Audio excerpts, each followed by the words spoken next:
Procedure ఉంటుంది. మీకు తెలుసు పోలింగ్ బూత్లో ఎట్లుంటది, ప్రిసైడింగ్ ఆఫీసర్ ఉంటారు, ఆ తర్వాత కింద స్టాఫ్ ఉంటారు. ఇప్పుడు ప్రిసైడింగ్ ఆఫీసర్ పొజిషన్స్ లో టీచర్లు ఉంటారు, కింద ఉన్నటువంటి ఏజెంట్లు మిగతాది ఉంటారు.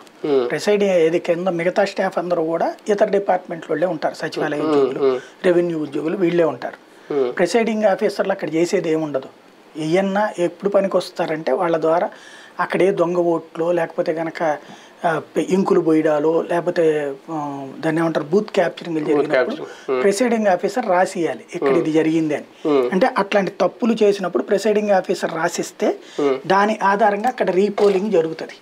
అంటే ఇప్పుడు ఈవీఎంలు కాబట్టి బూత్ క్యాప్చరింగ్ కూడా పెద్దగా అవకాశం ఉండదేమో, అట్లాంటిది బ్యాలెట్ అయితే ఎక్కువ ఏమైనా జరుగుతాయి. కాకపోతే స్పీడ్ తగ్గుతుంది అంతే. బ్యాలెట్ లో గంటలో 1000 ఓట్లు వేసేటటువంటి వాడు ఇక్కడ వచ్చేటప్పటికి గంటలో ఒక 50 ఓట్లు 100 ఓట్లు వేయగలుగుతాడు, అంతే తేడా. వెయ్యాలి అనుకునేవాడు ఫ్యాక్షన్ ఏరియాల్లో బూత్ క్యాప్చరింగ్ చేయాలనుకునేవాడు చేస్తాడు.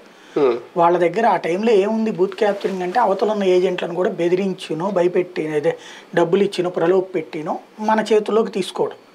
ఆ టైంలో వీళ్ళు సైలెంట్గా ఉండటం, ఇది ఎక్కువగా భయపెట్టడం లేదంటే ప్రలోభ పెట్టడం మీద ఆధారపడి ఉంటుంది. లేదా అవతల ఉన్నటువంటి పార్టీ వాడు సరిగ్గా డబ్బులు మెయింటైన్ చేయట్లేదు అనుకోండి, అక్కడ ఉన్నటువంటి ఏజెంట్లు కూడా కాంప్రమైజ్ అయిపోయి ఇటు పక్కకు వచ్చేసేటువంటి